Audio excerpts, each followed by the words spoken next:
মনে হচ্ছে একটা সবুজ চাদর বিছিয়ে রেখেছে প্রকৃতি আমার জন্য। এখানে শুয়ে পড়লেই ঘুম।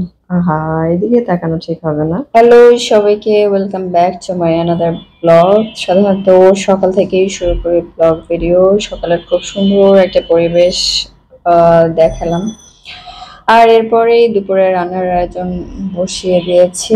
আর আজকে আমি রান্না করব ব্যাচেলররা যাতে যেমন করে রান্না করে, মানে বিরিয়ানি রান্না করে ঠিক তেমন করে সহজ করে বিরিয়ানি রান্না করব। এই জন্য মাংস আমি বসিয়ে দিয়েছি। আর মাংস বসিয়ে দিয়ে বিরিয়ানির জন্য কিছু দরকারি জিনিস ছিল যেগুলো ওই মুহূর্তে বাসায় ছিল না, তো ওইগুলো নিয়ে এসেছি। আর ছোট একটা ঘিও নিয়ে এসেছি, কারণ ঘি শেষ হয়ে গিয়েছিল। দই আর পোলার চালও নিয়ে এসেছি। তো কোনো ধরনের প্রোগ্রাম ছিল না, এটা জাস্ট নিজের ইচ্ছে হলো যে বিরিয়ানি খাবো। আর আমি ভীষণ সহজ সরল ভাষায় রান্না করতে পারি অনেক কিছু। লাইক আমার আজকের রান্নাটা দেখলে কিন্তু ব্যাচেলররাও খুব সহজেই রান্না করে ফেলতে পারবে বিরিয়ানি। তো এই যে আমি পোলাওয়ের চাল নিচ্ছি, 2 পট সমান চাল নিলাম, কারণ আমার মাংসের পরিমাণও কিন্তু হাফ কেজি। তো হাফ কেজির জন্য 2 পট চাল হলেই টেস্টটা ঠিক থাকবে। সো আমি ওই সম পরিমাণ চাল নিয়ে নিলাম। আর চালটা এখন ভিজিয়ে ½ আমি রেখে দিব, আর তারপরে পানিটা ছড়িয়ে নিব। আর এদিকে মাংসটা মোটামুটি আমার হয়ে এসেছে। আর এখানে আমি পরিমাণ মতো টক দই দিয়ে দিয়েছি। আর টক দইয়ের পাশাপাশি আমি লেবুর রসও দিই।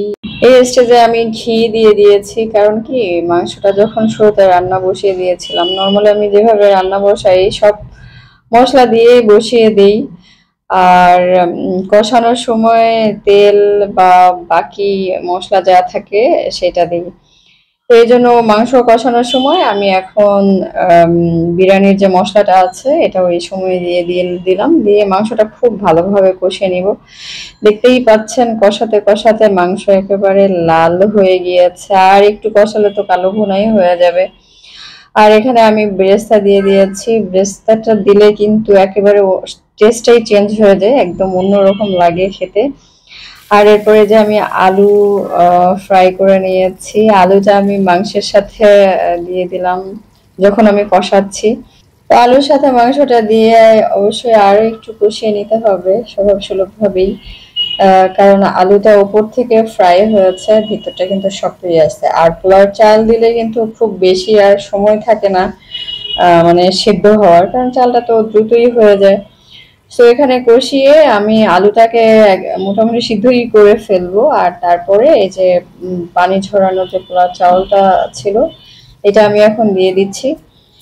দিয়ে এটা কষিয়ে নিব আবারও।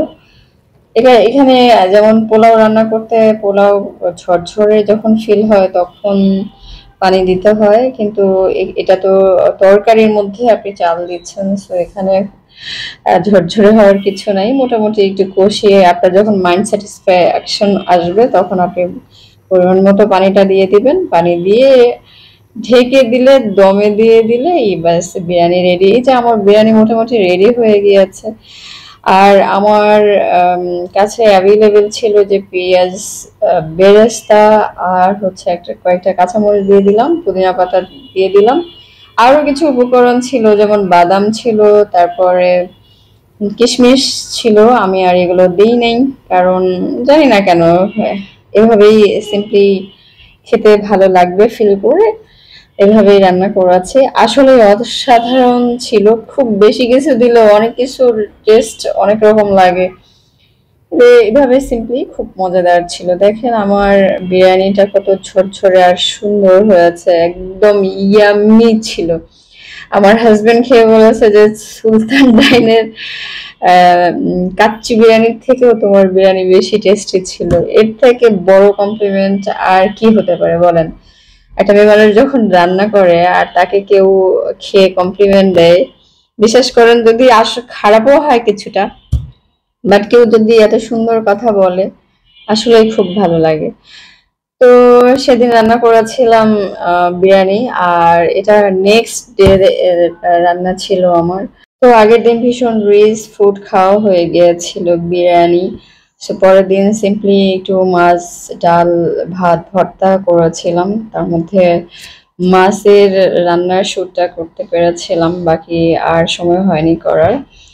তো এটা আবার ছিল রাতের। আমার হাজবেন্ড রাতে ডিনারে ছিল বাইরে।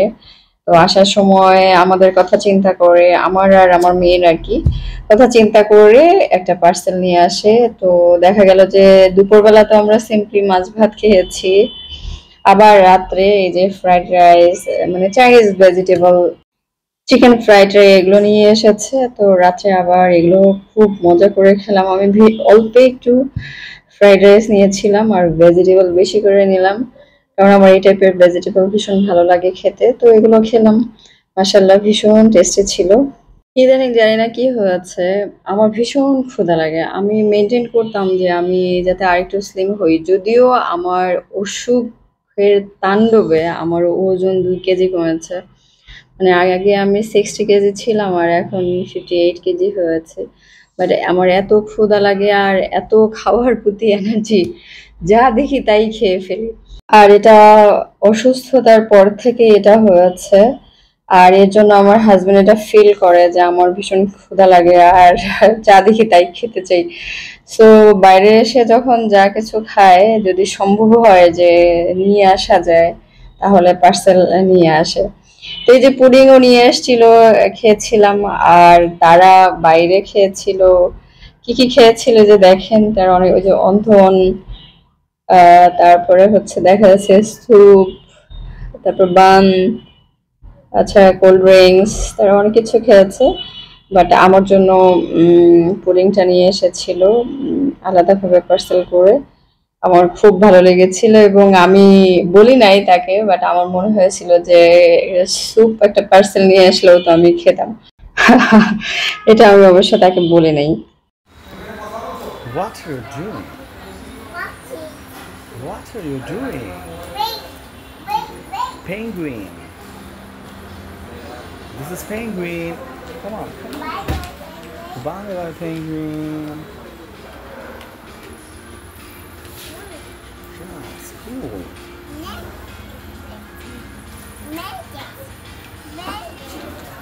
School bag. It's cool. It's cool.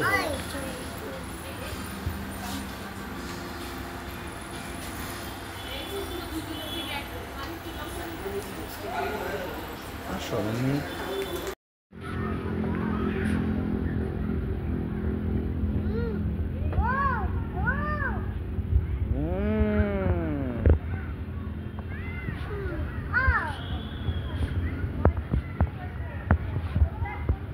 তো সন্ধ্যার পরে তার বাবা আর সে গিয়েছিল মিনিসোতে সে একটা ডল কিনেছে। এটা আর নেওয়া হয় নাই, কারণ এই ভিডিও ক্লিপগুলো আমার হাজবেন্ডের করা।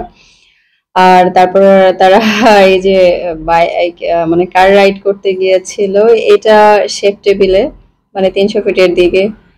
মানে তারা বাবা মেয়ে ঘুরতে বের হয়ে প্রায় সময় আর সুন্দর সুন্দর জায়গায় যায় আর মেয়েকে নানা ধরনের এক্সপিরিয়েন্স করায়। জায়গাটাও ভালো, আমি অবশ্য এখানে যাই নাই। তো ভিডিও দেখে তো আমার খুবই ভালো লেগেছে ওদের। আমি যেতে পারলে আমারও ভালো লাগতো। অবশ্য আমি এই জায়গাগুলোতে অনেকবার গিয়েছি, কারণ ঢাকা শহরে যাওয়ার জায়গাই বা কয়টা বলেন। বাট ওর ভিডিও দেখে মনে হচ্ছে যে আমি কেন গেলাম না, আমার গেলেও তো ভালো লাগতো। যাই হোক, তারা কার রাইড করে এই যে ঠান্ডা পানীয় খাচ্ছিল আর সেই ভিডিও ক্লিপটাও আমাকে দিয়েছিল। আর আমি হলে অবশ্যই খেতাম না, কারণ আমার ঠান্ডার ভীষণ সমস্যা। আর তবে এই গরমের দিনে তো এই ধরনের ড্রিঙ্কসই খুব ভালো লাগে, তাই না? তো যাই হোক, এরপরে কিন্তু আমি অন্য একটা জায়গায় গিয়েছিলাম। এটা আমার হাজবেন্ডের সাথেই আমার যাওয়া হয়েছিল। এইখানে বাঁশ বেতের প্রোডাক্ট পাওয়া যায়। আর এনাদের এই অফিসটা আমাদের বাসার কাছাকাছি ছিল। আর যাওয়ার উদ্দেশ্য ছিল ওদের যে অফিস আছে, অফিসের ডেকোরেশনের জন্য কিছু দেশীয় পণ্য, মানে আমাদের দেশীয় পণ্য তাদের দরকার ছিল। এর জন্য অনলাইনে দেখার পরে তাদের যেহেতু হিউজ পরিমাণে অর্ডার হবে, মানে অনেক টাকার অর্ডার হবে, এই জন্য সরাসরি তাদের অফিসে গিয়ে বসে কথা বলে তারপরে কি কি আছে তাদের প্রোডাক্ট, আসলে কি ধরনের কাস্টমাইজ প্রোডাক্ট আমাদের দরকার অফিসের জন্য, এগুলো নিয়ে ডিসকাশন হয় ওখানে আর কি। তো দেখেন এগুলো দিয়ে ঘর সাজালে কিন্তু ভীষণ সুন্দর লাগে। তো আমারও খুব ইচ্ছা যে আমার বাসায়ও দেশীয় কিছু প্রোডাক্ট দিয়ে আমি হয়তো ফিউচারে সাজাবো। আর ফেসবুকে এখন যারা হোম ডেকোর প্রোডাক্ট নিয়ে কাজ করে তাদের কিন্তু এই টাইপের প্রোডাক্ট ছাড়া চলেই না। আর এইসব প্রোডাক্ট দিয়ে ঘর সাজালে কেমন একটা শান্তি শান্তি লাগে, অ্যাস্থেটিক ব্যাপার আসলে তো মনে শান্তি ফিল হয়। তো যাই হোক, এই ছিল আজকের ভিডিও। আশা করি ভিডিও খুব ভালো লেগেছে। যারা আমার ভিডিও ফেসবুক থেকে দেখেন তারা অবশ্যই ফলো করবেন, আর যারা ইউটিউব থেকে দেখেন তারা অবশ্যই সাবস্ক্রাইব করবেন। ধন্যবাদ সবাইকে।